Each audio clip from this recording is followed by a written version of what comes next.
കർത്താവിൻ്റെ അതിപരിശുദ്ധമായ നാമം അനുഗ്രഹിക്കപ്പെട്ട ദിവസം വാഴ്ത്തപ്പെടുമാറാകട്ടെ. നമുക്ക് ഒരിക്കൽ കൂടി ഈ തിരുസന്നിധിയിൽ കടന്നു വരുവാൻ, വലിയവനായ ദൈവത്തിനെ ആരാധിക്കുവാനും മഹത്വപ്പെടുത്തുവാനും പാടുവാനും പ്രാർത്ഥിക്കുവാനുമെല്ലാം ദൈവം അവസരങ്ങളെ നൽകിയല്ലോ. അതുപോലെ തന്നെ അനുഗ്രഹിക്കപ്പെട്ട സാക്ഷ്യങ്ങളും ഒക്കെ നമുക്ക് കേൾക്കുവാനിടയായി. ഇന്ന് പൽക്കാലം ഒരിക്കൽ കൂടി നമുക്ക് ദൈവസ്നാനത്തിൽ ശ്രദ്ധയോടെ കർത്താവ് നമ്മോട് സംസാരിക്കുവാൻ ആഗ്രഹത്തോടെ പ്രാർത്ഥിച്ചുകൊണ്ട് ആയിരിക്കാം. നമ്മൾ കഴിഞ്ഞ ദിവസങ്ങളിൽ കേട്ടുകൊണ്ടിരുന്ന കൊരിന്ത്യ ലേഖനത്തിൻ്റെ തുടർച്ചയായിട്ടാണ് ഇന്നും നമ്മൾ ചിന്തിക്കാൻ പോകുന്നത്. കർത്താവ് നമ്മളോട് ഇടപെടേണ്ടതിന് വേണ്ടി നമുക്ക് ദൈവത്തോട് പ്രാർത്ഥിക്കാം. ദൈവസന്നിധിയിൽ ദൈവം ആഗ്രഹിക്കുന്ന ശബ്ദം ഓരോ ദിവസവും നമ്മൾ കേൾക്കേണ്ടതായിട്ടുണ്ട്. കേവലം ഒരു സൺഡേ ആരാധനയിൽ മാത്രം ഒതുങ്ങുന്നതല്ല, അതിനപ്പുറത്തേക്ക് നിരന്തരമായി കർത്താവിനെ കേൾക്കുന്ന, കർത്താവിനോട് സംസാരിക്കുന്ന, ഇടപെടുന്ന ജീവിതശൈലി രൂപപ്പെടുത്തുവാൻ നമുക്ക് കഴിയണം. നാമമാത്രമായ ക്രൈസ്തവ ജീവിതത്തിന് ഇനി അധിക നാൾ അങ്ങനെ കൊണ്ടുപോകാൻ കഴിയുമെന്ന് എനിക്ക് തോന്നുന്നില്ല. ഒന്നെങ്കിൽ നമ്മൾ ഇതിൽ നിന്നൊക്കെ മാറി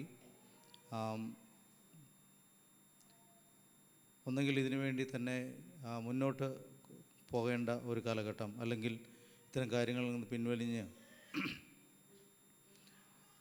പിന്നാക്കം പോകേണ്ട ഒരു കാലഘട്ടം.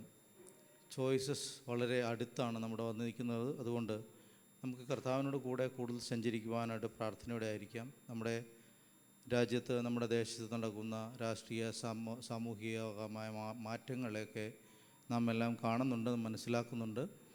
അതെല്ലാം വിലയിരുത്തുവാനും അതൊക്കെ ശ്രദ്ധയോടെ കാണുവാനും അതിലുപരി പ്രാർത്ഥിക്കുവാനിടയാകണം.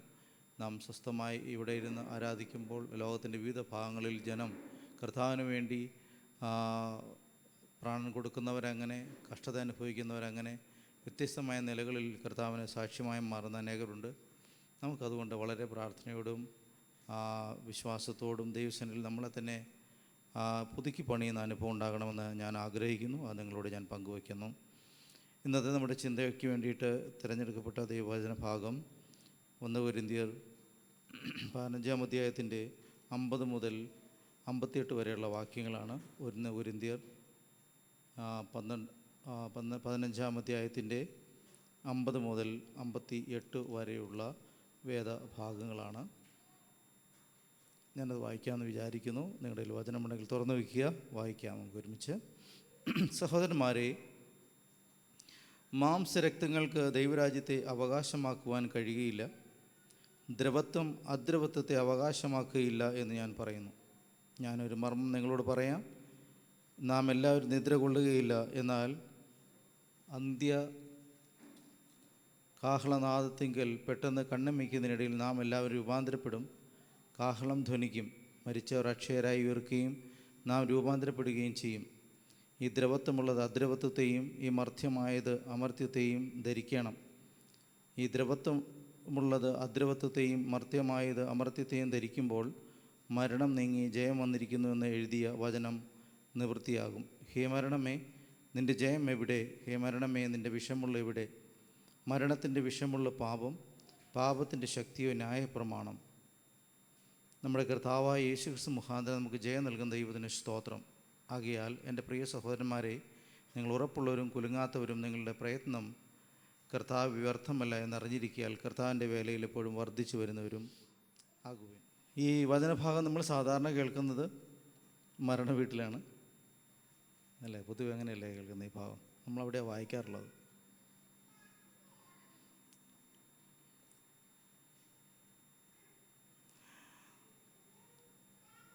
നമ്മളതിനെ മറ്റൊരു ദിശയിൽ നോക്കി കാണാൻ ശ്രമിക്കുകയാണ്. നമ്മുടെ ആരാധനയിലെയും ഡിവോഷൻ്റെ തലത്തിൽ നോക്കി കാണുകയാണ്.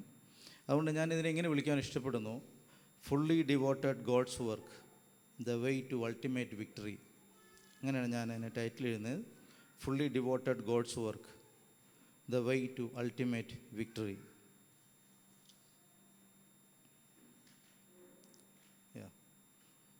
ദൈവത്തിൻ്റെ വേല എന്ന് പറയുന്നത്, സമർപ്പിതമായ ദൈവത്തിൻ്റെ വേല എന്ന് പറയുന്നത് ആത്യന്തിക വിജയത്തിലേക്കുള്ള വഴി എന്ന നിലയ്ക്കാണ് ഞാൻ അതിനെ കാണാനായിട്ട് ആഗ്രഹിക്കുന്നത്.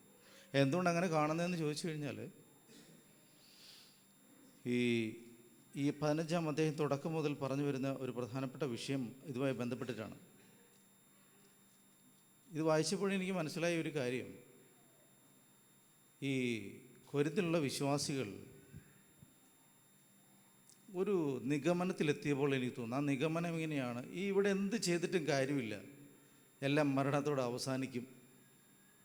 എന്ത് ചെയ്തിട്ട് എന്താ കാര്യം, മരണം കൊണ്ടെല്ലാം തീരുന്നതേ ഉള്ളൂ എന്ന് ഒരു നിഗമനത്തിലെത്തിയ പോലെ എനിക്ക് തോന്നുന്നു. അതിൻ്റെ മറുപടി എന്തോണം പറയുന്ന പോലെ നമുക്ക് വായിക്കുമ്പോൾ മനസ്സിലാവുന്നത്, ഒരു പക്ഷേ അവരുടെ ജീവിതത്തിൽ, അവരുടെ എന്നല്ല, പുതിയ മനുഷ്യ ജീവിതത്തെ മുഴുവൻ നമ്മളെ ഞെരുക്കുന്ന ഒരു പ്രശ്നമാണ് ജീവിതത്തിൻ്റെ ഒരു ഘട്ടത്തിൽ.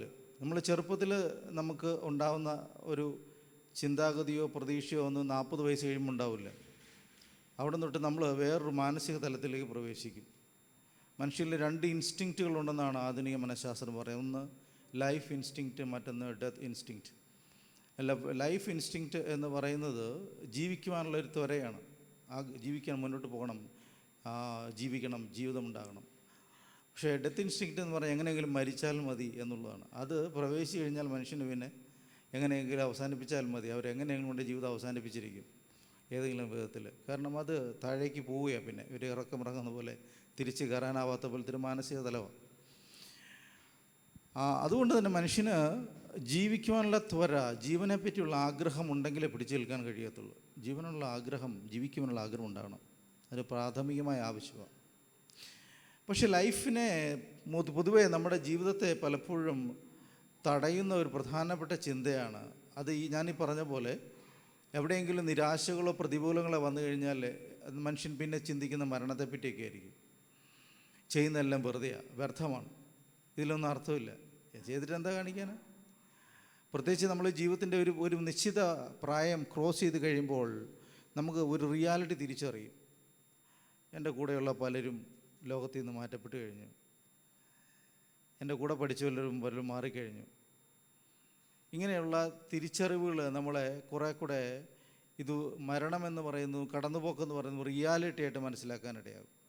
അപ്പോൾ നമ്മളിൽ ഉണ്ടാകാൻ സാധ്യതയുള്ളൊരു കാര്യമാണ്, അല്ലെങ്കിൽ മനുഷ്യനുണ്ടാകാൻ സാധ്യതയാണ്, എന്ത് ചെയ്തിട്ടും കാര്യമൊന്നുമില്ല, മരണം കൊണ്ട് അവസാനിക്കും. ഇത് ഇന്നത്തെക്കാളുപരി ഇന്ന് നമുക്ക് ഒത്തിരി ആധുനിക സജ്ജീകരണങ്ങളുണ്ട്, അത്രമാത്രം ഭയം നമുക്കില്ല. പക്ഷേ ആ കാലഘട്ടത്തിൽ എന്തായിരുന്നിരിക്കണം, മരണം ഒരു ഭയം തന്നെയാണ്, മരണം ഭയം തന്നെയാണ്. ജീവൻ ആഗ്രഹിക്കുന്നവർക്ക് അതാണ് എൻ്റെ വ്യത്യാസം. ജീവൻ ആഗ്രഹിക്കുന്നവർക്കാണ് മരണം. മരിക്കാനായിട്ട് തുനിഞ്ഞിറങ്ങിയവരെ സംബന്ധിച്ചിടത്തോളം ഇതൊരു പ്രശ്നമൊന്നുമല്ല. നിങ്ങൾക്കറിയാമോ, ഈ പ്രതിസന്ധികളും യുദ്ധങ്ങളും പ്രശ്നങ്ങളുള്ള മേഖലകളിൽ കൊച്ചുകുട്ടികൾക്ക് ഒരു ജീവനെപ്പറ്റി പ്രതീക്ഷ ഉണ്ടാവുമോ? ഉണ്ടാവുമെന്ന് എനിക്ക് തോന്നുന്നില്ല. ഞാൻ പലപ്പോഴും ആലോചിക്കാറുണ്ട്, നമ്മൾ കുഞ്ഞുങ്ങളുടെ വിദ്യാഭ്യാസത്തെപ്പറ്റി, ഏറ്റവും നല്ല വിദ്യാഭ്യാസത്തെപ്പറ്റി, ഏറ്റവും നല്ല ജീവിതത്തെപ്പറ്റിയൊക്കെ കാര്യങ്ങൾ പറയുമ്പോൾ നമുക്ക് സമശീർഷരായ നമ്മളെപ്പോലുള്ള കുടുംബങ്ങളും മക്കളും ഒക്കെ എപ്പോൾ വേണേലും ബോംബ് തല വീഴാമെന്ന് വിചാരിച്ച് ജീവിക്കുന്ന ലോകത്തിൻ്റെ പല മേഖലകളുണ്ട്. എപ്പോൾ വേണമെങ്കിലും ഒരു വാള് നമ്മുടെ നേരെ വരാമെന്ന് പ്രതീക്ഷിക്കുന്ന സാഹചര്യങ്ങളുണ്ട്. എപ്പോൾ വേണമെങ്കിലും എനിക്കെതിരെ ഒരു വെടിയുണ്ട വന്നേക്കാം എന്ന് വിചാരിച്ച് ജീവിക്കുന്ന മനുഷ്യരുണ്ട്. അതിന് യാതൊരു മതഭേദമില്ല, ജാതിഭേദമില്ല, നിറവ്യത്യാസങ്ങളൊന്നുമില്ല. കാരണം അക്രമങ്ങളും അനീതികളും മരണവും ഒക്കെ മനുഷ്യൻ്റെ ഒരു ജീവിതത്തിൻ്റെ ആ ഗതിയെ വല്ലാതെ തകർത്ത് കളയുന്ന ഒത്തിരിയേറെ സമൂഹങ്ങൾ ലോകത്തിന് ചുറ്റുമുണ്ട്. അവിടെയൊക്കെയാണ് നമുക്ക് ലഭിക്കുന്ന ജീവിതത്തിൻ്റെ ഒരു പ്രാധാന്യത്തെ നമ്മൾ അറിയേണ്ടതും നമ്മുടെ ഉത്തരവാദിത്തത്തെ നമ്മൾ അറിയേണ്ടതും. നമുക്ക് ജീവനോടിരിക്കാൻ, ജീവിതത്തെ ആസ്വദിക്കാൻ കഴിയണമെങ്കിൽ നമുക്ക് അതിൻ്റെ മാക്സിമം തലങ്ങളിലേക്ക് അതിനെ കൊടുക്കാൻ കഴിയുന്നിടത്ത് മാത്രമേ അതിന് പ്രസക്തിയുള്ളൂ നമ്മൾ തിരിച്ചറിയണം. ഞാൻ പറഞ്ഞു വന്നത്, മരണം എന്ന് പറഞ്ഞ യാഥാർത്ഥ്യം പലപ്പോഴും മനുഷ്യന് വെല്ലുവിളികളായിരുന്നു. മരണം എന്ന യാഥാർത്ഥ്യം മനുഷ്യന് പലപ്പോഴും തകർത്ത് കളഞ്ഞിട്ടുണ്ട്. പലപ്പോഴും നമ്മൾ ചെയ്യുന്നതിലൊന്നും ഒരു കാര്യവുമില്ല, ഇതെല്ലാം വ്യർത്ഥമാണ് എന്ന് തോന്നുന്ന ഒരു ചിന്തയുണ്ടായിപ്പോയോ എന്ന് നമുക്കിത് വായിക്കുമ്പോൾ മനസ്സിലാവും. 15-ാം അധ്യായത്തിൻ്റെ 1-ാം വാക്യം തന്നെ ഇങ്ങനെയാണ് പറയുന്നത്: എന്നാൽ സഹോദരന്മാരെ, ഞാൻ നിങ്ങളോട് സുവിശേഷിച്ചതും നിങ്ങൾക്ക് ലഭിച്ചതും നിങ്ങൾ നിൽക്കുന്നതും നിങ്ങൾ വിശ്വസിച്ചും വൃഥാപല്ലെന്ന് വരികിൽ നിങ്ങൾ രക്ഷിക്കപ്പെടുന്നതുമായ സുവിശേഷങ്ങൾ പിടിച്ചുകൊണ്ടാൽ ഞാൻ ഇന്നവിധം നിങ്ങളോട് സുവിശേഷിച്ചിരിക്കുന്നു എന്ന് നിങ്ങളെ ഓർപ്പിക്കുന്നു. അപ്പോൾ ഇതെല്ലാം വെറുതെയാണ്, വൃഥാവിലായിപ്പോകും, അർത്ഥമൊന്നുമില്ല, എല്ലാം തീർന്നു പോകും. പലപ്പോഴും നമ്മുടെ ജീവിതത്തെ ഈ ചിന്ത കാർന്നു തിന്നാൻ സാധ്യതയുണ്ട്. ഞാൻ ഇനി ഇങ്ങനെ ചെയ്തിട്ട് എന്താ കാര്യം, അധ്വാനിച്ചിട്ട് എന്താ കാര്യം, ഒന്ന് ചിന്തിച്ച് നോക്കി. നമ്മൾ കഷ്ടപ്പെട്ട് ഒരു ലൈഫ് മുഴുവൻ പാടുപെട്ടായിരിക്കും വീടുണ്ടാക്കുന്നത്. ഒരു വീടിൻ്റെ ആയുസ് ഇന്നത്തെ കാലത്ത് കോൺക്രീറ്റ് വീടിൻ്റെ ആയുസ് എന്നൊക്കെ പറയുന്ന 50-60 വർഷമൊക്കെ ഉള്ളൂ മാക്സിമം. 40 എന്നൊക്കെയാണ് ഒരു ടെക്നിക്കൽ ടൈമിൽ കേൾക്കുന്നത്. എന്ന് പറഞ്ഞാൽ എത്രത്തോളം ഉണ്ട് ഒരു മനുഷ്യൻ ആയുസ് കൊണ്ട് ഉണ്ടാക്കുന്നത്. ആ ആയുസ് കൊണ്ട് തന്നെ മിക്കവാറും തീർന്നു പോകും. അടുത്ത തലമുറ വരുമ്പോൾ അവർക്ക് അവരുടേതായ ജീവിതവും അവരുടേതായ സംവിധാനങ്ങളും അവരുടെ ലൈഫ് സ്റ്റൈലും അവർക്ക് ഇഷ്ടപ്പെട്ട വീടുമൊക്കെ ആയിരിക്കും പണിയുക. അപ്പോൾ എത്രത്തോളം ഉണ്ട് നമ്മളുടെ ഫുൾ അധ്വാനവും വിയർപ്പും എല്ലാം നമ്മൾ ചെലവഴിച്ചുണ്ടാക്കുന്ന ഒരു നമ്മുടെ ഈ ജീവിതത്തിൽ ഇവിടുത്തെ ഒരു മുതൽ അല്ലേ, നമ്മുടെ അധ്വാന ഫലം എന്ന് പറഞ്ഞാൽ എത്രത്തോളം അതിന് ലൈഫുണ്ട്?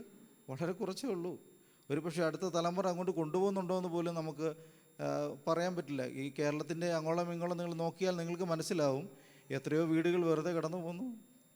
ഈ തലമുറകൾ എവിടെയെന്ന് വെച്ചാൽ വേറെ ഏതോ രാജ്യത്താണ്. അപ്പം നമ്മൾ ഈ ചെയ്യുന്നതൊക്കെ വൃഥാവിലാണോ എന്ന് നമുക്ക് തോന്നാനുള്ള സാധ്യതകളാണ് ഞാൻ പറഞ്ഞു വരുന്നത്. വെറുതെ ആയിപ്പോയോ, വെറുതെയാണോ കഷ്ടപ്പെട്ടത്? നമ്മൾ ചരതിച്ച് വെക്കുന്നത്, നമ്മൾ അധ്വാനിക്കുന്നത്, ഇത് എവിടെയാണ്, നമ്മളെവിടെയാണ് ഇത് മുഴുവൻ കോൺട്രിബ്യൂട്ട് ചെയ്യുന്നത്? എവിടെയാണ് നമ്മളിത് സൂക്ഷിച്ച് വെക്കുന്നത്? കർത്താവിന് ഇതിനെപ്പറ്റി നല്ല കാഴ്ചപ്പാടുകളുണ്ടായിരുന്നു. കർത്താവ് കൃത്യമായി നമ്മൾ അതിനെപ്പറ്റി പറഞ്ഞിട്ടുണ്ട്. ഞാൻ അതിലേക്ക് പോകുന്നില്ല. നമുക്ക് ഈ വിഷയത്തിൽ ഊന്നി നമ്മളെ ചിന്തിക്കാൻ ആഗ്രഹിക്കുന്നത്. അതുകൊണ്ട് നിങ്ങളുടെ നിക്ഷേപം സ്വർഗത്തിലായിരിക്കണമെന്ന് കർത്താവ് പറഞ്ഞിട്ടുണ്ട്. നിക്ഷേപം നിങ്ങൾ സ്വർഗത്തിൽ നിക്ഷേപിക്കുക, നിങ്ങളുടെ നിക്ഷേപം ഇരിക്കും, നിങ്ങളുടെ ഹൃദയം ഇരിക്കും എന്നൊക്കെ പറഞ്ഞ് കർത്താവ് ഈ വിഷയത്തെ നല്ല രീതിയിൽ സംസാരിച്ചിട്ടുണ്ട്. ഇപ്പം നമ്മളുടെ അധ്വാനം വൃഥാവായി പോകാതിരിക്കണമെങ്കിൽ നമ്മൾ എവിടെ കോൺട്രിബ്യൂട്ട് ചെയ്യണമെന്നാണ് പറഞ്ഞു വരുന്നറിയാമോ? നിങ്ങളുടെ കർത്താവിൽ നിങ്ങളുടെ പ്രയത്നം കർത്താവിൽ വ്യർത്ഥമല്ല എന്നറിഞ്ഞിരിക്കാൻ കർത്താവിൻ്റെ വേലയിൽ എപ്പോഴും വർദ്ധിച്ചു വരുന്നവരും ആകുവാൻ. നമുക്ക് ഗ്യാരണ്ടി ഉള്ള ഒരു കാര്യമുണ്ട്. നമ്മുടെ അധ്വാനം വെറുതെ പോവില്ല, നമ്മുടെ കഷ്ടപ്പാടുകൾ വെറുതെ പോവില്ല. നമ്മൾ എന്ത് ചെയ്താലും അത് വേസ്റ്റ് ആവില്ല, വ്യർത്ഥമാവില്ല. It will not be wasted. Whatever I do will be forever. It will be an endurance. It will have a perpetuality. അങ്ങനെ that's a way. കർത്താവ് അങ്ങനെ നമുക്ക് ചിന്തിക്കാൻ ഒരു ഏരിയ ഉണ്ട്. It will not end up here. അങ്ങനെ പറയാൻ പറ്റുന്ന ഒരു കാര്യമുണ്ട്. അതാണ് കർത്താവിൻ്റെ വേല. അതുകൊണ്ടാണ് പറയുന്നത് നിങ്ങളുടെ പ്രയത്നം കർത്താവിൽ നിങ്ങൾ പ്രയത്നിക്കുന്നത്. കഴിഞ്ഞ ദിവസങ്ങളിലൂടെ VBS നടന്നു. ഞാൻ വന്നൊന്നുമില്ല, ഇടയ്ക്ക് വന്നു പോയുള്ളൂ. പക്ഷേ കുറേ പേര് ചർച്ചിലെ ഒത്തിരി പേര് ഫേബർ സിസ്റ്ററിൻ്റെ നേതൃത്വത്തിൽ ഒത്തിരി പേര് ഇവിടെ ഒരുമിച്ച് കൂടി അവരെ കുഞ്ഞുങ്ങളെ പഠിപ്പിച്ചു, അവർക്ക് വേണ്ടി അധ്വാനിച്ചു. അരുണിനെ പോലുള്ളവർ ഞാൻ കാണുമ്പോൾ ഇവിടുന്ന് കുട്ടികളെ എടുക്കാനായിട്ട് പോവുകയും വരികയും ചെയ്യുന്നു. രാവിലെ അദ്ദേഹത്തിൻ്റെ ജോലി അതാണ്. അപ്പോൾ അങ്ങനെ ഞാൻ ഒത്തിരി പേരെ കണ്ടു. പാസ്റ്ററും കുടുംബം ഇവിടെ കംപ്ലീറ്റ് നിൽക്കുന്നു. ഒരാഴ്ച മുഴുവൻ ഇതിൻ്റെ പുറകെയാണ്. ഇതൊരു വലിയ ഇൻവെസ്റ്റ്മെൻറ്റാണ്, നശിച്ചു പോകാത്ത വ്യർത്ഥമല്ലാത്തൊരു ഇൻവെസ്റ്റ്മെൻറ്റാണ്. അത് കർത്താവിൻ്റെ വേലയിലുള്ള ഇൻവെസ്റ്റ്മെൻറ്റാണ്. അതായി പറഞ്ഞു വരുന്നത് നിങ്ങൾ ഉറപ്പുള്ളവനും കുലുങ്ങാത്തവരുമായിരിക്കും. 58ാമത്തെ വാക്യമാണ് ഞാൻ പറയുന്നത്. നിങ്ങളുടെ പ്രയത്നം കർത്താവിൽ വ്യർത്ഥമല്ല എന്നറിഞ്ഞിരിക്കാൻ. നമ്മളുടെ ഒരു അറിവാണിത്. ഞാൻ കർത്താവിൽ ചെയ്യുന്നതൊന്നും വെറുതെ അല്ല. ലോകത്തിൽ നമുക്കുണ്ടാക്കാനുള്ള നമ്മുടെ മുഴുവൻ അധ്വാനത്തിൻ്റെയും സാധ്യത വളരെ കുറവാണ്. അതാണ് ഞാൻ പറഞ്ഞത്. ഒരു പക്ഷേ അടുത്ത തലമുറയെ അത് കൊണ്ടുപോകാൻ കഴിയുന്നുണ്ടോ എന്ന് നമുക്ക് വലിയ ഉറപ്പൊന്നും പറയാൻ പറ്റില്ല.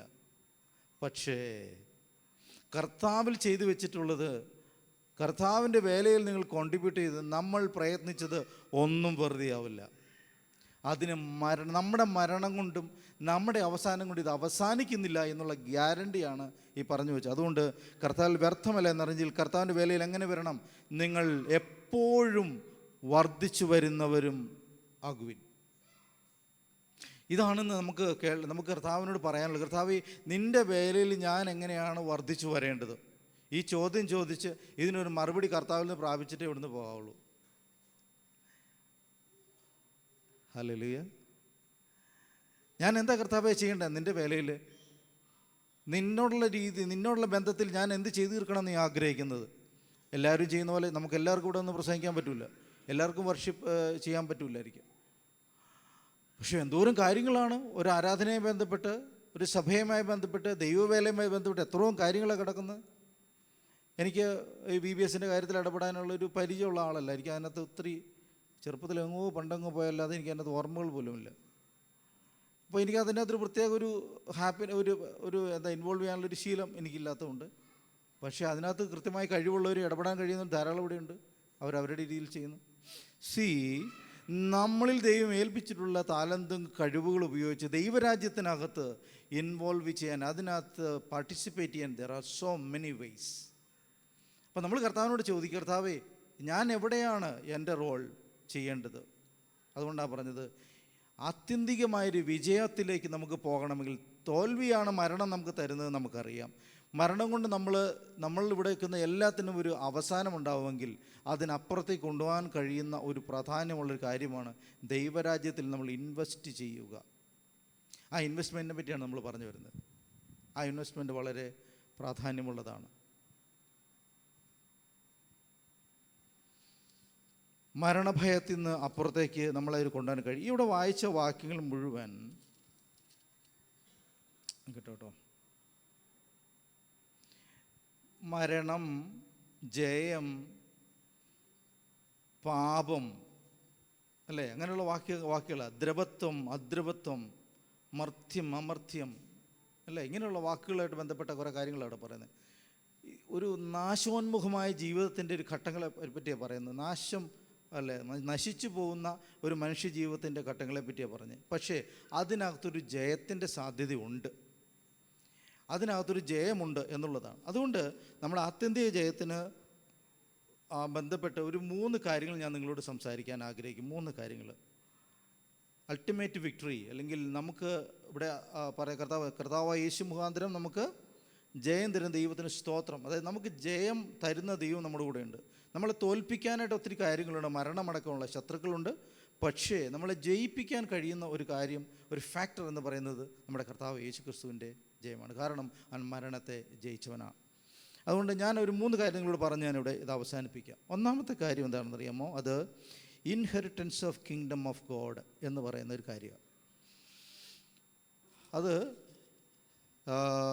50-ാമത്തെ വാക്യത്തിൽ അത് പറയുന്നുണ്ട്. സഹോദരന്മാരെ, മാംസരക്തങ്ങൾക്ക് ദൈവരാജ്യത്തെ അവകാശമാക്കാൻ കഴിയുകയില്ല, ദ്രവത്വം അദ്രവത്വത്തെ അവകാശമാക്കുകയില്ല എന്ന് പറയുന്നു. അപ്പോൾ എന്താണ് ഈ ദൈവരാജ്യത്തിൻ്റെ അവകാശമാക്കൽ എന്ന് പറഞ്ഞാൽ എന്തായിരിക്കാം? അത് അവിടെ കടന്നു പോകാൻ കഴിയാത്തൊരു കാര്യമാണ് മാംസരക്തങ്ങൾ. ഈ ഫ്ലഷും ബ്ലഡും ഒന്നും അങ്ങോട്ട് പ്രവേശിക്കില്ല. നമ്മുടെ ഈ ശരീരം വെച്ചിട്ടാണ് നമ്മളെ ആര് ഭയപ്പെടുന്നത്? പിശാച് ഭയപ്പെടുന്നു, അല്ലെങ്കിൽ മരണം നമുക്കെതിരെ വരുന്നത്. മരണം എവിടെയാണ് ആരംഭിച്ചത്? പാപിയായി തീർന്ന മനുഷ്യൻ്റെ നേരെ വന്ന പ്രധാന ശത്രുവാണ് മരണം. നമ്മൾ പാപത്തിലേക്ക്, നമ്മുടെ പിതാക്കന്മാർ പാപത്തിലേക്ക് പ്രവേശിച്ചപ്പോൾ നമുക്കെതിരെ ഉയർന്നു വന്ന ശത്രുവാണ് മരണം. അപ്പോൾ ഈ മരണം പലപ്പോഴും നമ്മളെ ഭീതിപ്പെടുത്തുന്നത് എന്താണെന്നറിയാമോ? നിൻ്റെ ശരീരം ഇവിടെ അഴുകിത്തീരും, നിൻ്റെ ദേഹം ഇവിടെ ക്ഷയിച്ചു തീരും, നീ ഇവിടെ അവസാനിക്കും. ഈ ഭയമാണ്. ഈ ഭൂമിയിൽ നിൻ്റെ ഈ ജീവിതം, ഇന്ന് പോകുന്ന ജീവിതത്തിന് ഒരവസാനം വരും എന്നുള്ള ഒരു വെല്ലുവിളിയാണ് നമ്മളെ എപ്പോഴും ഭയപ്പെടുത്തുന്നത്. പക്ഷേ നമുക്ക് കിട്ടിയേക്കുന്ന ഓഫർ എന്താണെന്നറിയാമോ? ക്രിസ്തുവിൽ കിട്ടിയേക്കുന്ന ഓഫർ, നമ്മൾ ദൈവരാജ്യത്തിൻ്റെ അവകാശികളാണ്. നമുക്കൊരു ഇൻഹെറിറ്റൻസ് ഉണ്ട്. നമ്മൾ ഈ ഭൂമിയുടെ അവകാശികൾ എന്ന് പറയാൻ പറ്റുമോ എനിക്ക് അറിഞ്ഞുകൂടാ. ഭൂമിയുടെ അവകാശികളാവെന്ന് കർത്താവ് പറഞ്ഞിട്ടുണ്ട്. പക്ഷേ നമ്മൾ അതിനപ്പുറത്തേക്കാണ് നമ്മുടെ എറ്റേണലായിട്ടുള്ള ഹോപ്പ് നിൽക്കുന്നത്. എന്താണ്? നമ്മൾ ദൈവരാജ്യത്തിൻ്റെ ഏറ്റവും ആത്യന്തികമായ ആ നന്മയിലേക്കും ദൈവീയ സാന്നിധ്യത്തിലേക്കും പോകുമ്പോൾ നമ്മളെ ഭയപ്പെടുത്തുന്ന ഈ ശരീരത്തിൻ്റെ മരണത്തിന് നമ്മുടെ വിലാവകാശമില്ല, അവൻ ആധിപത്യമില്ലാതെ വരിക. അപ്പോൾ നമ്മൾ ഒത്തിരി കാര്യങ്ങളെ പിടിച്ചു നിർത്താനായിട്ട് ഈ മരണത്തിന് കഴിയുമെങ്കിൽ, അല്ലെങ്കിൽ ശരീരത്തിൻ്റെ ക്ഷയത്തിന് കഴിയുമെങ്കിൽ, ദൈവരാജ്യത്തെ പറ്റിയുള്ള ബോധ്യം വഹിക്കുന്ന ഒരു മനുഷ്യന്, ദൈവരാജ്യത്തിൻ്റെ ആ ലക്ഷ്യമുള്ള ഒരാൾക്ക് ഇതൊരു ഭയമായിട്ട് മാറുകയല്ല, മറിച്ച് അതൊരു വലിയ പ്രത്യാശ തരികയോ ചെയ്യുന്നത്. കാരണം നമുക്ക് ഈ ശരീരമില്ലാതെ, ഈ അവസ്ഥയില്ലാതെ ദൈവരാജ്യത്തിൻ്റെ ഏറ്റവും സൂക്ഷ്മ തലങ്ങളിലേക്ക്, ഏറ്റവും അനുഗ്രഹിക്കപ്പെട്ട തലത്തിലേക്ക് പ്രവേശിക്കാൻ കഴിയും. അതാണ് അതിൻ്റെ പ്രത്യേകത. ദൈവരാജ്യത്തിൻ്റെ, നമ്മൾ സാറിന് ദൈവരാജ്യം നമ്മൾ പറയുമ്പോൾ നമ്മൾ വായിക്കുകയും നമ്മൾ പഠിക്കുകയൊക്കെ ചെയ്യുന്ന അങ്ങനെയാണ്. ദൈവരാജ്യം ഇവിടെ തന്നെ ഉണ്ട് എന്ന അർത്ഥത്തിൽ തന്നെയാണ്. പക്ഷേ ദൈവരാജ്യം ഇവിടെ നിൽക്കുന്നതെന്ന് മാത്രമല്ല, കർത്താവിനോട് വസിക്കുന്ന ഒരനുഭവം കൂടെയാണ്. അതാണ് അതിൻ്റെ പൂർത്തീകരണം. കർത്താവിനോട് വസിക്കുന്ന, നിങ്ങൾ ശ്രദ്ധിച്ചിട്ടുണ്ടോ? ബൈബിളിൽ സ്വർഗത്തെപ്പറ്റി വലിയ വിശദീകരണങ്ങളൊന്നുമില്ല. സ്വർഗത്തിൽ ഇത്ര റൂമുകളുണ്ടെന്നോ, ഇത്ര കാര്യങ്ങളുണ്ടെന്നോ ആ സ്വർഗം എന്ന് പറയുന്ന ആശയമല്ല ഒത്തിരി വിശദീകരിച്ചേക്കുന്നത്. കാരണം അത് നമുക്ക് മനസ്സിലാവില്ലായിരിക്കും. അതുകൊണ്ടായിരിക്കും ദൈവത്തിൻ്റെ വചനം നമ്മളത് പറയാത്തത്. അല്ലെങ്കിൽ വാക്കുകളിൽ ഒതുങ്ങില്ലായിരിക്കും, അതുകൊണ്ടായിരിക്കാം. പക്ഷെ ദൈവരാജ്യത്തെ പറ്റി പറയുന്നുണ്ട്, ഇതിൻ്റെ ഒരു കണ്ടിന്യൂറ്റി പറയുന്നു. ഇവിടെ ആരംഭിച്ച് നിത്യതയിൽ അവസാനിക്കുന്ന, നിത്യതയിൽ തുടരുന്ന ഒരു ദൈവരാജ്യം, ദൈവത്തോടുകൂടി മനുഷ്യൻ വസിക്കുന്ന, ദൈവവും മനുഷ്യനും ഒരുമിച്ച് ജീവിക്കുന്ന, ദൈവത്തിൻ്റെ സന്ദർശനമുള്ള ആദമിൻ്റെ കാലം പുറത്തൊരു കാലത്തെപ്പറ്റി, നിത്യതയെപ്പറ്റി ദൈവത്തിൻ്റെ വചനം പറയുന്നുണ്ട്. അതുകൊണ്ടാണ് ദൈവരാജ്യം നമ്മുടെ ഒരു അവകാശമാണ്. നമ്മൾക്ക് ദൈവരാജ്യത്തിൻ്റെ അവകാശികളാണ് നമ്മൾ. ഈ അവകാശം എന്നൊക്കെ പറയുന്ന വാക്ക് ഒത്തിരി ആഴമുള്ളതാണ് കേട്ടോ. ഈ ബിബ്ലിക്കൽ ബൈബിളിൻ്റെ പശ്ചാത്തലത്തിൽ. അപ്പോൾ ഒരാൾ അവകാശി എന്ന് പറഞ്ഞാൽ അതിനകത്ത് ഒത്തിരി അർത്ഥങ്ങളുണ്ട്. അതുകൊണ്ടാണ് ഈ ഏശാവിൻ്റെ യാക്കോബിൻ്റെ കഥയ്ക്കകത്തൊക്കെ അത്രയും പ്രാധാന്യം വരുന്നത്. നമ്മൾ ഒരു കാര്യത്തിൻ്റെ അവകാശി എന്ന് പറയുന്നത് വാടകയ്ക്ക് കിടക്കുന്നതും രണ്ടും രണ്ട് അണ്ടർസ്റ്റാൻഡിങ്ങാണ്. ഇത് ഈ കുടുംബം, വീട് എൻ്റെ അവകാശമാണ്, ഈ സ്ഥലം എൻ്റെ അവകാശമാണെന്ന് പറയുന്നതും ഇത് ഞാനിവിടെ വാടകയ്ക്ക് താമസിക്കുന്നതും രണ്ട് അർത്ഥത്തിൽ അതിന് അത്രയും വ്യത്യാസമുണ്ട്. അതിന് നമ്മളൊരു കാരണവശാലും ദൈവരാജ്യത്തിലെ വാടക അല്ല കുടികിടപ്പാരൊന്നുമല്ല, വാടകക്കാരൊന്നുമല്ല, നമ്മളതിൻ്റെ അവകാശികളാണ്. കർത്താവിൻ്റെ രാജ്യത്തിൻ്റെ അവകാശമുള്ളവർ. V R inherited. നമ്മൾ നമുക്ക് ഹെറിറ്റേജ് അല്ല, അതിൻ്റെ എന്താ പറയുന്നത്, അനന്തരാവകാശമുള്ള മനുഷ്യരാണ് അല്ലേ. കർത്താവിലൂടെ നമുക്ക് ലഭിച്ചൊരു അവകാശമാണ് ദൈവരാജ്യത്തിലാകുക എന്ന് പറയുന്നത്. അപ്പോൾ ദൈവരാജ്യത്തിലേക്ക് പ്രവേശിക്കാനുള്ള നമ്മളുടെ ആ അവകാശത്തിനകത്ത് ഒത്തിരി പ്രൊവിഷൻസ് ഉണ്ട്. കേവലം ഞാൻ ഇങ്ങനെ കേട്ടിട്ടുണ്ട്, ഈ റെസ്പോൺസിബിലിറ്റി വിത്തൗട്ട് അതോറിറ്റി എന്ന് പറഞ്ഞ ഒരു കാര്യമില്ലാത്ത കാര്യമാണ്. ഒത്തിരി റെസ്പോൺസിബിലിറ്റി ഉണ്ട്, അതോറിറ്റി ഒന്നുമില്ല, അതിന് അർത്ഥങ്ങളൊന്നുമില്ല, വെറുതെ പണിയെടുക്കാമെന്ന് മാത്രമേ ഉള്ളൂ. അപ്പോൾ അങ്ങനെയല്ല, ഇതിനകത്ത് അധികാരങ്ങളും അവകാശങ്ങളും ചേർന്നാണ് ദൈവരാജ്യത്തിനകത്തുള്ള നമ്മുടെ ഒരു പ്രവേശനം എന്ന് പറയുന്നത്. അപ്പോൾ നമുക്ക് എങ്ങോട്ടാണ് അൾട്ടിമേറ്റ്ലി പോവേണ്ടത്? കർത്താവിൻ്റെ രാജ്യത്തും കർത്താവിൻ്റെ സന്നിധിയിലേക്കാണ് പോവേണ്ടത്. അതിനെ തടഞ്ഞു നിൽക്കുന്നതാണ്, അങ്ങോട്ട് പോവരുത്, ഇവിടെ ജീവിക്കാൻ നമ്മളെ പ്രേരിപ്പിക്കുന്നതാണ് ജീവനോടുള്ള ത്വര. നമുക്ക് മനസ്സിലാവുന്നുണ്ടോ? കർത്താവിനോട് ചേർന്ന് ജീവിക്കാനുള്ള നമ്മളുടെ ആ സാധ്യതയെ തടുക്കുകയാണ് പലപ്പോഴും നമ്മൾ ഈ ലോകത്ത് ഇൻവെസ്റ്റ് ചെയ്ത്, ലോകത്ത് ആഗ്രഹിച്ച്, ലോകത്തെ ഇഷ്ടപ്പെട്ട്, ലോകത്തിന് വേണ്ടി അധ്വാനിച്ച് നമ്മൾ ചെയ്യുമ്പോൾ പലപ്പോഴും ആ സാധ്യതയ്ക്ക് വേണ്ടി കരുതാനുള്ള ആ മനസ്സില്ലാതായി പോവുക.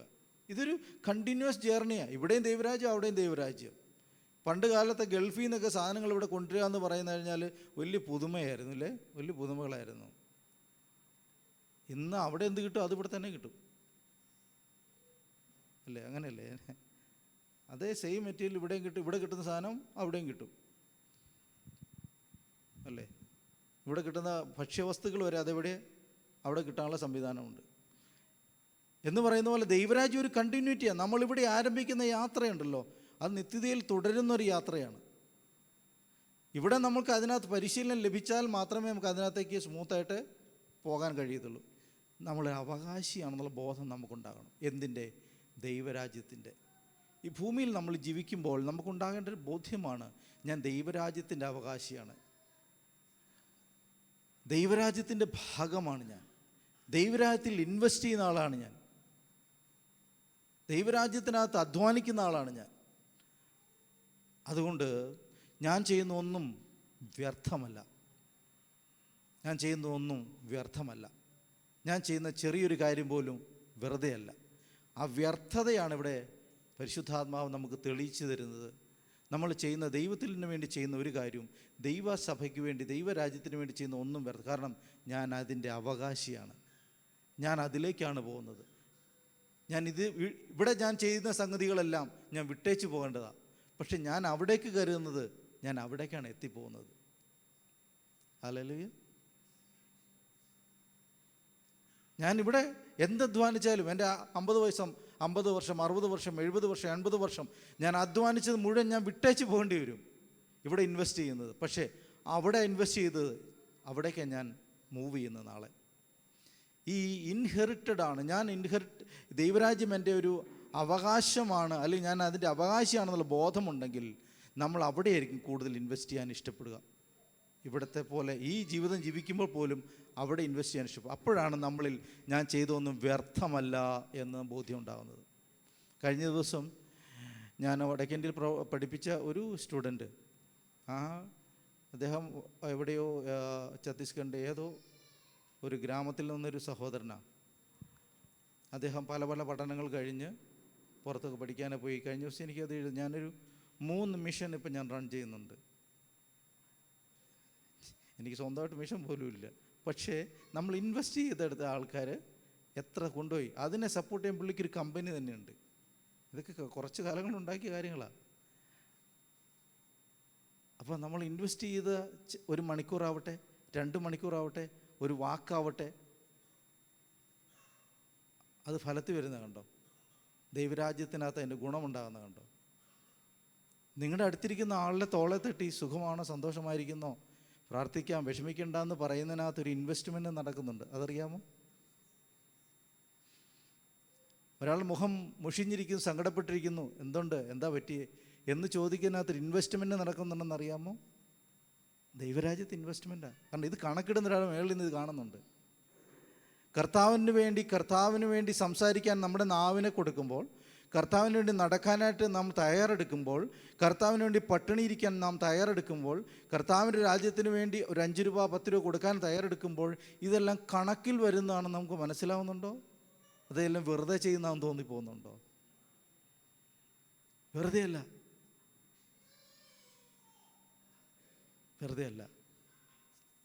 വെറുതെ ആവുകയില്ല. കാരണം ഇത് ഇൻവെസ്റ്റ് ചെയ്യുന്നത് നമ്മൾ ദൈവരാജ്യത്തിലാണ് ഇൻവെസ്റ്റ് ചെയ്യുന്നത്. ഇന്ന് പൽക്കാലം മനസ്സിലാരും മുഷിയണ്ട, എനിക്ക് ഒത്തിരി ചെയ്യാൻ കഴിഞ്ഞില്ല എന്ന് വിചാരിക്കുകയും വേണ്ട. കർത്താവിൻ്റെ നാമത്തെ സ്നേഹിക്കുന്നതിനാലും സ്നേഹിച്ചതിനാലും അവർക്ക് വേണ്ടി ചെയ്ത സകല കാര്യത്തിനും മറന്നു കളയാൻ തക്കോളം ദൈവം അനീതിയുള്ളവനല്ല എന്ന് എബ്രാഹിം ലേഖനത്തിൽ നമ്മൾ വായിക്കുന്നത്. എന്നെ വാക്യം കൃത്യമായിട്ട് മറന്നുപോയി. ദൈവത്തിന് വേണ്ടി ചെയ്ത ചെറുതും വലുതുമായ കാര്യങ്ങൾ ദൈവത്തിൻ്റെ സന്നിധിയിൽ കണക്കുള്ളതാണ്. അപ്പോൾ ദൈവരാജ്യത്തിൽ നമ്മൾ ഇൻവെസ്റ്റ് ചെയ്യുന്ന കാര്യങ്ങൾ ഒരിക്കലും വ്യർത്ഥമല്ല എന്ന് നമ്മൾ അറിഞ്ഞിരിക്കണം. ഇന്ന് പകലിൽ ആർക്കെങ്കിലും തോന്നുന്നുണ്ടോ, കർത്താവേ ഞാൻ പ്രാർത്ഥിച്ചതും പാടിയതും ഞാൻ ഓടി നടന്നൊക്കെ വെറുതെ ആയിപ്പോയോ, ഇതിനൊന്നും അർത്ഥമില്ലല്ലോ, ഞാൻ പ്രതീക്ഷിച്ച പോലെ ഒന്നും കണ്ടില്ലല്ലോ എന്നൊക്കെ നമുക്ക് തോന്നുന്നുണ്ടോ? അങ്ങനെ തോന്നരുത്. കാരണം നിങ്ങൾ ഇൻവെസ്റ്റ് ചെയ്ത് ദൈവരാജ്യത്തിലാണ്. അതിൻ്റെ പ്രവർത്തനം അതിൻ്റെ പലിശ കൂടിക്കൊണ്ടിരിക്കുന്നുള്ളൂ, ഒരിക്കലും കുറയുന്നില്ല. നമുക്കിവിടെ നമ്മൾ അധ്വാനിക്കുന്നതിനാണ് പലപ്പോഴും പെട്ടെന്ന് മറുപടി കണ്ട് നമുക്ക് സംതൃപ്തി അടയാൻ കഴിയുക. പക്ഷേ മറ്റതങ്ങനെ അല്ല. ആ ദൈവത്തിൻ്റെ സമയത്ത് അതിൻ്റെ പലിശകൾ വന്നുകൊണ്ടേയിരിക്കും, അതിൻ്റെ പ്രോഫിറ്റുകൾ വന്നുകൊണ്ടേയിരിക്കും, അതിൻ്റെ മൾട്ടിപ്ലിക്കേഷൻ സംഭവിച്ചുകൊണ്ടേയിരിക്കും. കാരണം ദൈവരാജ്യത്തിൽ നാം ഇൻവെസ്റ്റ് ചെയ്ത് കഴിഞ്ഞു. ഒരിക്കലും വെറുതെ അല്ല. നമ്മളുള്ളിൽ ആ വ്യർത്ഥമാണ്, ഞാൻ ചെയ്യുന്നത് വെറുതെയാണ് എന്നുള്ള തോന്നൽ ഒരിക്കലും വരുവാൻ പിശാച് തരുവാൻ അനുവദിക്കരുത്. അവൻ നമ്മളോട് പറയും, നീ പാടി ഇത്ര നാളും പ്രാർത്ഥിച്ച് നടന്നില്ലേ, ഇത്ര നാളും നീ ഇങ്ങനെ ദൈവരാജ്യത്തിൻ്റെ കാര്യത്തിന് കർത്താവിന് വേണ്ടി കാര്യം നടന്നില്ലേ, സാക്ഷ്യം പറഞ്ഞ് നടന്നില്ലേ, എന്തുണ്ടായി, എന്ത് ഗുണമുണ്ടായി, എന്ത് മെച്ചമുണ്ടായി എന്നുള്ള ചോദ്യങ്ങൾ അവൻ ചോദിച്ചുകൊണ്ടേയിരിക്കും. നിങ്ങൾ പറയണം, ഞാൻ ഇൻവെസ്റ്റ് ചെയ്യുന്നത് ദൈവത്തിൻ്റെ രാജ്യത്തിലാണ്.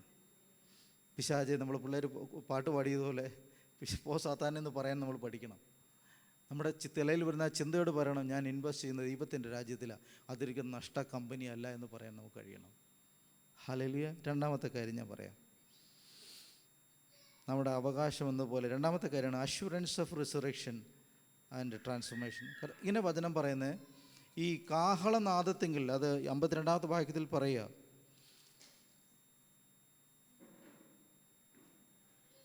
ദൈവരാജ്യത്തിന് വേണ്ടി നമ്മൾ പണിയെടുക്കുമ്പോൾ നമുക്ക് സംഭവിക്കുന്നൊരു കാര്യത്തെ പറ്റി അപ്പോസ്തലൻ പറയുന്നത് കണ്ടോ?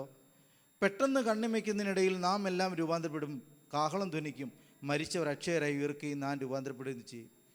ഇത് നമ്മൾ കാത്തിരുന്ന് പോകുന്നൊരു കാര്യമൊന്നുമല്ല. 2 കാര്യങ്ങൾ എപ്പോൾ വേണമെങ്കിലും സംഭവിക്കാം. എന്ത്? മരിച്ചവർ അക്ഷയരായി ഉയർത്തെഴുന്നേൽക്കും, ജീവനോടിരിക്കുന്ന നാം രൂപാന്തരപ്പെടും. ഇതൊരു നാച്ചുറൽ പരിപാടി പോലെയാണ് അദ്ദേഹം പറയുന്നത്. ഈ പറഞ്ഞ ആൾ ജീവിച്ചിരിപ്പുണ്ടോ? ഇല്ല. അദ്ദേഹം പറഞ്ഞതാണ് നാം രൂപാന്തരപ്പെടുകയും ചെയ്യുന്ന അദ്ദേഹം പറയുന്നത്. നാം രൂപാന്തരപ്പെടാനായിട്ട് അതിൻ്റെ അർത്ഥം എന്താണ്? നാം ജീവിച്ചിരിക്കുന്നതാണ്. അദ്ദേഹം മരിച്ചുപോയി. ജീവിച്ചിരിക്കുന്നവരും മരിക്കുന്നവരും കടന്നു പോകുന്ന ഒരു തലം, അതിനൊരു പ്രത്യേകതയില്ല. ഒരു ട്രാൻസ്ഫോർമേഷൻ നടക്കുന്നു ഒന്നെങ്കിൽ, അല്ലെങ്കിൽ ഒരു റിസറക്ഷൻ നടക്കുന്നു. ഈ രണ്ടും എന്നാ യഥാർത്ഥത്തിൽ ഇത് മരണത്തിന്മേലുള്ള ജയമാണ്. ആ വെല്ലുവിളിയുടെ വാക്യങ്ങൾ നിങ്ങളൊന്ന് വായിച്ചേ. ഒരു മരണത്തോടൊരു വെല്ലുവിളിക്കുന്ന വാക്യങ്ങൾ അതിനകത്തുണ്ട്. ഹേ മരണമേ, നിൻ്റെ ജയം എവിടെ? ഹേ മരണമേ, നിൻ്റെ വിഷമുള്ള എവിടെ? മരണത്തിൻ്റെ വിഷമുള്ള പാപം, പാപത്തിൻ്റെ ശക്തിയോ ന്യായപ്രമാണം. ഈ മരണം ഇങ്ങനെ വെല്ലുവിളിച്ച് നിൽക്കുകയായിരുന്നിരിക്കണം മനുഷ്യനെ. ഇതൊക്കെ എഴുതുമ്പോൾ ഈ മരണഭയം കൊണ്ട് മനുഷ്യർ പെട്ടുപോയിട്ടുണ്ടാവും. ആ സമയത്ത് മരണഭയം അവരുടെ ജീവിതത്തെ കാർന്ന് തിന്നുന്നുണ്ടാവും ആ സമയത്ത്. അതുകൊണ്ടാണ് ഇത്ര ശക്തമായൊരു വെല്ലുവിളി അപ്പോസ്തലൻ പരിശുദ്ധാത്മാവിൽ നിറഞ്ഞ് ഉയർത്തുന്നത്. മരണഭയം അവരുടെ ഉള്ളിൽ വല്ലാതെ വർദ്ധിച്ചിട്ടുണ്ടാവണം. ക്രിസ്തുവിലെ പ്രത്യാശ ചിലപ്പോൾ പോയിട്ടുണ്ടാവണം. അങ്ങനെ ഒരു സാഹചര്യത്തിലാണ് പറയുന്നത്, ഹേ മരണമേ, മരണം നീങ്ങി ജയം വന്നിരിക്കുന്നു. ഉണ്ടോ? വചനം കൊണ്ട് അതിനെ പിന്നെയും അതിനെ ഫോർട്ടിഫൈ ചെയ്യുന്ന രീതി ഉണ്ടോ? നിൻ്റെ ജയം എവിടെ? നിൻ്റെ വിഷമുള്ള എവിടെ എന്നൊക്കെ ചോദിക്കുന്ന തരത്തിൽ. ഞാനത് വിശദീകരിക്കാനും പോകുന്നില്ല. വിഷമുള്ളെന്നൊക്കെ പറയുന്നത് നിങ്ങൾക്ക് അറിയാമല്ലോ, സ്റ്റിങ് എന്ന് പറയുന്നതൊക്കെ അല്ലേ? ചില അനിമൽസിന്, ചില ജീവികൾക്കുള്ളതാണ്. നമ്മളെ കുത്താനും കൊല്ലാനും കഴിവുള്ള ഒത്തിരി കാര്യങ്ങളൊക്കെ ഉണ്ട് ഈ ലോകത്ത്. നമ്മളെ നശിപ്പിച്ച് കളയാൻ പറ്റുന്ന ഒത്തിരി കാര്യങ്ങളുണ്ട്. നമ്മളെ മരണം ഭയപ്പെടുത്താൻ ഒത്തിരി കാര്യങ്ങളുണ്ട്. പക്ഷേ ഇതിനെ ഒരു ജയിക്കുന്ന ഒരു ഫോർമുല എന്തിനകത്തുണ്ട്? കർത്താവിൻ്റെ വേലയ്ക്കകത്തുണ്ട്. നമ്മൾ കർത്താവിൻ്റെ രാജ്യത്തിൽ നമ്മൾ അധ്വാനിക്കുമ്പോൾ, നമ്മൾ കർത്താവിന് വേണ്ടി ജീവിക്കുമ്പോൾ, കർത്താവിൻ്റെ പിന്നാലെ വരുമ്പോൾ, നടക്കുമ്പോൾ നമ്മൾക്ക് മരണത്തെ ഏതെങ്കിലും വിധത്തിൽ ജയിക്കാം. ഒന്നെങ്കിൽ മരിച്ചാൽ റിസറക്ഷൻ, ഒരു ഉയർത്തെഴുന്നേൽപ്പ്, ജീവിച്ചുകൊണ്ടിരുന്ന രൂപാന്തരം. കർത്താവിൻ്റെ കാഹളനാദമാണ് അതിൻ്റെ ഒരു സിഗ്നൽ പോയിൻ്റ്. കർത്താവിൻ്റെ കാഹളം വരുമ്പോൾ നിങ്ങൾ മരിച്ചാലും നിങ്ങൾ ജീവനോടിരുന്നാലും നിങ്ങൾ ഇവിടെ കടന്നങ്ങ് പോകും. അപ്പോൾ ഇത് നിങ്ങളെ വെല്ലുവിളിക്കാൻ പാടില്ല എന്നുള്ളതാണ് അപ്പോസ്തലൻ്റെ നിലപാട്, അല്ലെങ്കിൽ പരിശുദ്ധാത്മാവ് പറയുന്നത്. ആ ചിന്ത നമ്മളെ ഭരിക്കുവാനും നമ്മൾക്ക് ദൈവരാജ്യത്തിൽ പ്രവർത്തിക്കുവാനും കർത്താവിനോടൊപ്പം സഞ്ചരിക്കുവാനുള്ള നമ്മളുടെ ആഗ്രഹമില്ലേ, അതിനെ കെടുത്തി കളയരുത്. അത്രേ ഉള്ളൂ എൻ്റെ കാര്യം. ഞാൻ രോഗിയാണ്, നിരന്തരമായ പ്രശ്നങ്ങൾ കടന്നു പോകുന്നു, നാളെ മരിച്ചാലോ എന്നുള്ള വിചാരം കർത്താവിൻ്റെ രാജ്യത്തിൽ ഇന്ന് ജീവിക്കാൻ എന്നെ തടയരുത്. ഇതാ എൻ്റെ കാര്യം. എൻ്റെ രോഗത്തിന് മാറ്റം വരില്ല, എൻ്റെ അവസ്ഥയ്ക്ക് വ്യത്യാസം വരില്ല, ഞാൻ എത്ര കാലം ജീവിക്കുമെന്ന് എനിക്കറിയില്ല. ഈ ചിന്തകൾ വരുമ്പോൾ ഇന്ന് ജീവിക്കാനുള്ള ശേഷി നമ്മളെ അത് കെടുത്തിക്കളയും. ഇവിടെ എന്താ പറയുന്നത്? മരണത്തെ ഓൾറെഡി ജയിച്ചു കഴിഞ്ഞു. കർത്താവിന് വേണ്ടി ജീവിക്കുന്നവൻ ഓൾറെഡി ക്രിസ്തുവിനൊപ്പം തന്നെ മരണത്തെ ജയിച്ചു കഴിഞ്ഞു. എങ്ങനെ? മരിച്ചടക്കപ്പെട്ടോ, നീ അക്ഷരായി ഉയർത്തെഴുന്നേൽക്കും. ജീവനോടിരിക്കുന്നോ, നീ ഇവിടുന്ന് രൂപാന്തരപ്പെട്ടു പോകും. രണ്ടിലൊന്ന് സംഭവിക്കും. മരിച്ചാലും ജീവിച്ചാലും നീ ഇവിടെ കടന്നു പോകേണ്ടവനാണ്. ഹല്ലേലൂയ. അതുകൊണ്ട് ആ വിഷയത്തെപ്പറ്റി ചിന്തിച്ച് ഇന്നത്തെ ജീവിതത്തെ കളയരുത്. കർത്താവിനോടുള്ള ജീവിതത്തിൻ്റെ സന്തോഷത്തെ, കർത്താവിനോടൊപ്പം ജീവിക്കേണ്ട ഉത്തരവാദിത്വമൊന്നും നമ്മൾ മറക്കാൻ ഇടവരുത്തരുത്. നമ്മളെന്താ ചെയ്യേണ്ടത്? കർത്താവിനോടൊപ്പം ഇന്ന് ജീവിക്കാനായിട്ടുള്ള, കർത്താവിന് വേണ്ടി പ്രവർത്തിക്കാനുള്ള, കർത്താവിൻ്റെ വഴിയിൽ നടക്കാനുള്ള നമ്മുടെ ശ്രമങ്ങൾ ഒരിക്കലും വൃഥാവായി മാറുന്നില്ല. കാരണം ഈ മരണത്തിന് നമ്മളെ ഒന്നും ചെയ്യാൻ കഴിയില്ല. മരണത്തിന് നമ്മളെ മേലെ ആധിപത്യമില്ല, അവകാശമില്ല. 2000 വർഷങ്ങൾക്ക് മുമ്പ് അവൻ നമ്മളുടെ മുമ്പിൽ കാണിച്ചു തന്ന മാതൃകയാണ്, ഞാനോ മരണത്തെ ജയിച്ചിരിക്കുന്നു, ഞാൻ തന്നെ പുനരുത്ഥാനവും ജീവനുമാവുന്നു. അപ്പോൾ മരണത്തിൻ്റെ ചോദ്യങ്ങൾക്ക് ഒരിക്കലും നമ്മളെ ഇന്ന് പിടിച്ച് കെട്ടാൻ ഇടയാകരുത്. എൻ്റെ ആരോഗ്യം ക്ഷയിക്കുമ്പോൾ, എൻ്റെ ചിന്തകൾ ക്ഷയിക്കുമ്പോൾ, എൻ്റെ ബലം കെട്ടുപോകുമ്പോൾ ഞാൻ തീർന്നു പോകാമെന്ന് വിചാരിക്കരുത്. നമ്മൾ തീർന്നാലും ഇരുന്നാലും എൻ്റെ കർത്താവിൻ്റെ കാഹളനാദത്തിൽ നമ്മൾ പോകാനുള്ളവരാ. ഹല്ലേലൂയ. അത് ഡിറ്റർമൈൻ ചെയ്യുക. ആ കാഹളനാദം തീരുമാനിക്കും. അന്നേരം ജീവനോട്ടിരിക്കുവാണോ, നേരെ രൂപാന്തരപ്പെട്ടു പോകുന്നു. മരിച്ചു കിടക്കുകയാണോ, അവിടുന്ന് നമ്മൾ പോയിരിക്കും. സോ നമ്മുടെ വഴിയെ മുടക്കാൻ ഇതിനൊന്നിനും സാധിക്കില്ല. കാരണം നമ്മൾ ഏതിൻ്റെ അവകാശികളാണ്? ദൈവരാജ്യത്തിൻ്റെ അവകാശികളാണ്. കർത്താവിനോട് കൂടെ വാഴേണ്ടവരാ. നമ്മൾ അതിനുവേണ്ടി അധ്വാനിച്ചവരാ. നമ്മൾ അതിനുവേണ്ടി പണിപ്പെടുന്നവരാ. സമയം പോകുന്നു, ഞാൻ പെട്ടെന്ന് പോകാം. മൂന്നാമത്തെ കാര്യം, ക്ലോത്തിങ് പെരിഷബിൾ വിത്ത് ഇംപെരിഷബിൾ. ഞാൻ അതിനകത്ത് കണ്ട ഒരു കാര്യമാണ് ക്ലോത്തിങ് പെരിഷബിൾ വിത്ത് ഇംപെരിഷബിൾ. അതായത് ദ്രവത്വത്തെ പറ്റി കാര്യമായി പറയുന്നു. ഞാൻ ഒത്തിരി വിശദീകരിക്കുന്നില്ല. അത് ഈ ദ്രവത്വമുള്ള 54-ാമത്തെ വാക്യം പറയാം, അല്ല 53 തൊട്ട് വായിക്കാം. ഈ ദ്രവത്വമുള്ള അദ്രവത്വത്തെയും ഈ മർത്യമായത് അമർത്യത്തെയും ധരിക്കണം. ഈ ദ്രവത്വമുള്ളത് അദ്രവത്വത്തെയും ഈ മർത്യമായത് അമർത്യത്തെയും ധരിക്കുമ്പോൾ മരണം നീങ്ങി ജയം വന്നിരിക്കുന്നു എന്ന് എഴുതിയ വചനം നിവൃത്തിയാകും. ദ്രവിക്കുകയാണ് അല്ലേ, ക്ഷയം സംഭവിക്കുകയാണ്. നമ്മുടെ ജീവിതത്തെ അടുത്ത വെല്ലുവിളിക്കുന്നൊരു ഫാക്ടർ അത്. നമ്മൾ നിരാശ, നമ്മളെല്ലാം വെറുതെ ആയിപ്പോയെന്ന് തോന്നിപ്പിക്കുന്ന മറ്റൊരു കാര്യമായത്. ദ്രവിച്ചു പോവുക. എവിടെ? ശരീരത്തിനകത്ത് ക്ഷയം. എവിടെ? ആരോഗ്യത്തിനകത്ത് ദ്രവിക്കൽ അല്ലെങ്കിൽ ക്ഷയിക്കൽ അല്ലേ. നമ്മുടെ ജീവിതത്തിൻ്റെ പല തലങ്ങളിലും ഒരു ഘട്ടം കഴിയുമ്പോഴെന്നുണ്ടാവും ദ്രവിക്കുന്ന ദ്രവത്വം നമ്മളെ ബാധിക്കും. നാശവും. അതുകൊണ്ട് നമ്മളെ മോട്ടൽ എന്ന് വിളിക്കാൻ കാരണം നമ്മൾ മോട്ടലാണ്. നമ്മൾ മരണത്തിന് വിധേയപ്പെടുന്നവരാണ്. പതുക്കെ പതുക്കെ പതുക്കെ നമ്മൾ മരണത്തിന് കീഴ്പ്പെടുന്നവരാണ്. 10-30 വയസ്സ് വരെയൊക്കെ നമുക്ക് ഭയങ്കര എനർജി, വളർച്ച, മുന്നോട്ടാണ്.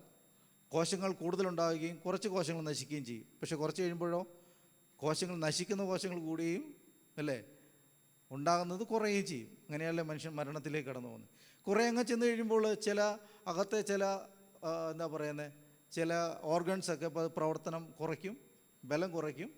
ചില പമ്പിങ്ങൊക്കെ കുറഞ്ഞു വരും, ബ്ലഡിൻ്റെ ശക്തി കുറയും, ഹൃദയത്തിൻ്റെ ശക്തി കുറയും, ലങ്സിൻ്റെ ബലം കുറയും. അങ്ങനെ നമ്മൾ പലപ്പോഴും ക്ഷയത്തിന് കീഴ്പ്പെട്ടാണ് പോകുന്നത്. അത് ഈ ലോകത്തിൻ്റെ പ്രത്യേകതയാണ്.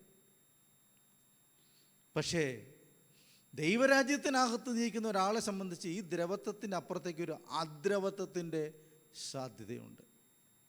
നശിച്ചു പോകാത്ത ഒന്നിനെ നമ്മൾ ധരിക്കുന്നു, അങ്ങനെയാണ് പറയുന്നത് അല്ലേ. മർത്യമായത് അമർത്യത്തെ ധരിക്കുമ്പോൾ മരണം നീങ്ങി.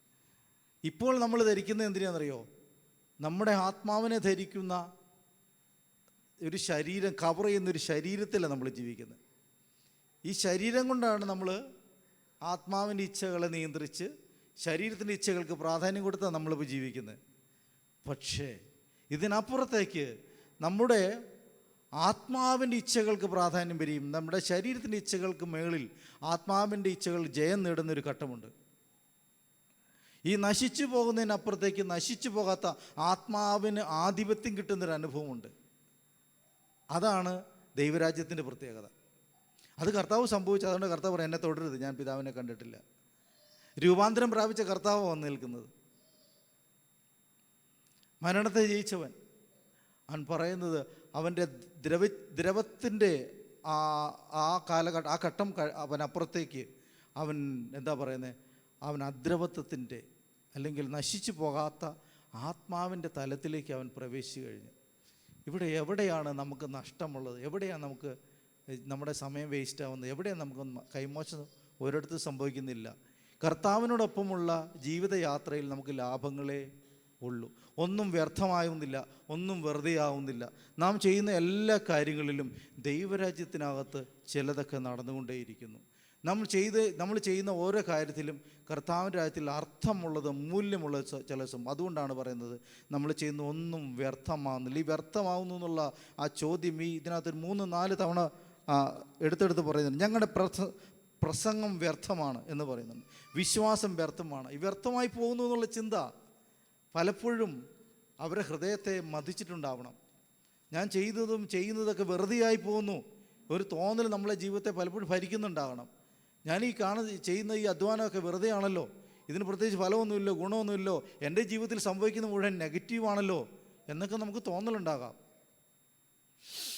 എത്രത്തോളം പ്രാർത്ഥിച്ചാലും, എത്രത്തോളം ഉപവസിച്ചാലും, എത്രത്തോളം കർത്താവിൻ്റെ സന്നിധിയിൽ പോയാലും പ്രത്യേകിച്ച് കാര്യമൊന്നും നടക്കുന്നില്ല. അതൊക്കെ വെറുതെയാണെന്നുള്ള ചിന്ത ഒരു പക്ഷേ നമ്മുടെ ജീവിതത്തെ കാർന്ന് തിന്നേക്കാം. അവിടെയാണ് നമ്മൾ വായിക്കേണ്ടത്. മരണത്തിന് പോലും നമ്മളെ കീഴ്പ്പെടുത്താൻ കഴിയില്ല. കാരണം നാം ജീവിക്കുന്നത്, ഇൻവെസ്റ്റ് ചെയ്യുന്നത് ദൈവരാജ്യത്തിലാണ്.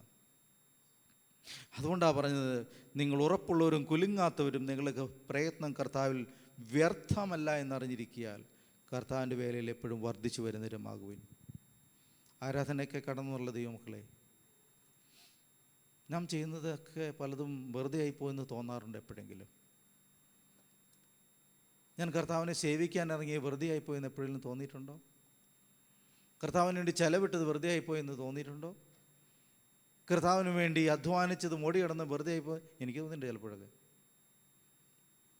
എനിക്ക് തോന്നിയിട്ടുണ്ട്. ഞാൻ നേരിട്ടിട്ടുണ്ട് ആ ചിന്ത.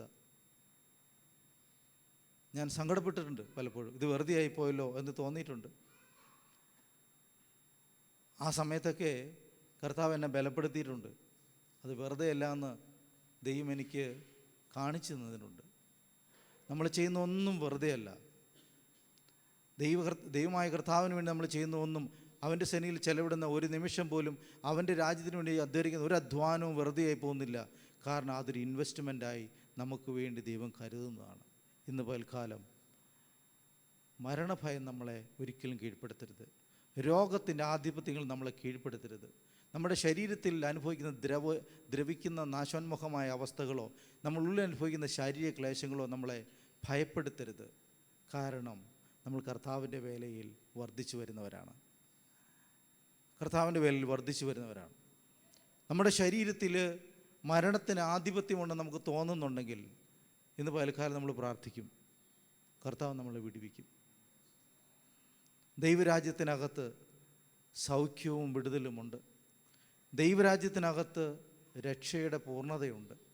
ഇന്ന് പകൽക്കാലം നമ്മുടെ ഉള്ളിലൊരു ഭയം തോന്നുകയാണെങ്കിൽ, നമുക്ക് തോന്നുകയാണ് ഇതെല്ലാം വെറുതെ ആയിപ്പോയി, ഈ കഷ്ടപ്പെട്ട് നടന്നതും ഈ ഓടി നടന്നതും ഈ മെനക്കെടുന്നതൊക്കെ വെറുതെ ആണെന്ന് തോന്നുന്നുണ്ടെങ്കിൽ, അങ്ങനെ ഒരു ചിന്ത ഉള്ളിൽ വരുന്നുണ്ടെങ്കിൽ അതിൻ്റെ അർത്ഥം പിശാച് നമ്മൾ പരീക്ഷിക്കുകയാണെന്ന് മനസ്സിലാക്കുക. നമ്മൾ ചെയ്യുന്നത് വെറുതെയല്ല. കാരണം ഈ നാശത്തിനപ്പുറത്തേക്ക് നാശമില്ലാത്തതിലേക്ക്, നശിച്ചു പോകുന്ന മരണപ്പെട്ടു പോകുന്നതിൽ മരണമില്ലാത്തതിലേക്ക് നമ്മളെ നയിക്കുന്ന ഒരുവൻ നമ്മുടെ മുന്നേ നടക്കുന്നുണ്ട്. നമ്മൾ അവൻ്റെ മക്കളാണ്, നമ്മൾ അവൻ്റെ അവകാശികളാണ്. നമ്മൾ വെറുതെ കയറി ചെല്ലുന്നവരല്ല, രക്തത്താൽ വിലയ്ക്ക് വാങ്ങപ്പെട്ടവരാണ്. നമ്മളെ കർത്താവ് തിരഞ്ഞെടുത്തതാണ്, വിളിച്ച് വേർതിരിച്ചവരാണ്. ഇവിടെ വന്നിരുന്ന് ഇങ്ങനെ ഇരിക്കാനായിട്ട് നമുക്ക് അവസരം തരുന്നത് കർത്താവിൻ്റെ വിളിയുടെ പശ്ചാത്തലത്തിലാണ്. അതുകൊണ്ടാണ് നമ്മളിവിടെ വന്നിരിക്കുന്നത്. നമുക്ക് ഇസ്രായേൽ പൗരതയോടെ യാതൊരു സംബന്ധമുള്ളവരായിരുന്നില്ല, നമുക്ക് അവരോട് യാതൊരു ബന്ധമുണ്ടായിരുന്നില്ല. പക്ഷേ കർത്താവിൻ്റെ മഹാകരുണയാൽ യേശുക്രിസ്തു മുഖാന്തരം അവൻ്റെ രക്തത്താൽ നമ്മളെ വിലയ്ക്ക് വാങ്ങിയതുകൊണ്ട് ഇന്ന് പകൽക്കാലം നമ്മളിവിടെ ആയിരിക്കുന്നു. ദൈവരാജ്യത്തിന് വേണ്ടി നമ്മളെ വേർതിരിച്ചിരിക്കുന്നു. ഇന്ന് പകൽക്കാലം കർത്താവേ, ഞാൻ അങ്ങയുടെ മുമ്പാകെ നടക്കുന്നത് വെറുതെയാണെന്ന് തോന്നുന്ന തോന്നലുകളെ മാറ്റിക്കളയണം. എന്നെ ഭാരപ്പെടുത്തുന്ന ഭയപ്പെടുത്തുന്ന ചിന്തകൾ, നാശത്തിൻ്റെ, രോഗത്തിൻ്റെ, ക്ഷീണത്തിൻ്റെ, ക്ഷയിച്ചു പോകുന്ന അനുഭവങ്ങളുടെ, ഉള്ളിൻ്റെ ഉള്ളിൽ അനുഭവിക്കുന്ന ശാരീരിക മാനസികമായ സാമ്പത്തികമായ മേഖലകൾ എവിടെയെല്ലാം ക്ഷയം സംഭവിക്കുന്നുണ്ടോ അതിൻ്റെ മേലെല്ലാം ദൈവത്തിനൊരു പ്രവൃത്തിയുണ്ടെന്ന് നമ്മൾ അറിഞ്ഞിരിക്കണം. നമ്മൾ ഇൻവെസ്റ്റ് ചെയ്യുന്നത് വെറുതെ ഈ ഭൂമിയിലല്ല, നമ്മൾ ഇൻവെസ്റ്റ് ചെയ്യുന്നത് എവിടെയാണ്? ദൈവരാജ്യത്തിലാണ്, കർത്താവിൻ്റെ നാമം. ഇന്ന് പൽക്കാലം നമുക്കൊരു നല്ല തീരുമാനം എടുക്കാൻ കഴിയണം. കർത്താവേ, നശിച്ചു പോകുന്ന പല കാര്യങ്ങളെ കണ്ടും പരാജയങ്ങളെ കണ്ടും പലപ്പോഴും ഞാൻ ക്ഷീണിച്ചു പോകുന്നുണ്ട്. പരാജയങ്ങളെയും മനുഷ്യരുടെ വീഴ്ചകളെയും കണ്ട് ഞാൻ പലപ്പോഴും ക്ഷീണിച്ചു പോകുന്നുണ്ട് കർത്താവേ. പക്ഷേ ഇന്ന് പൽക്കാലം എനിക്ക് ഒരു ഉറപ്പുള്ളവളായി മടങ്ങുവാൻ സഹായിക്കണമേ എന്ന് പ്രാർത്ഥിക്കാൻ നമുക്ക് കഴിയണം.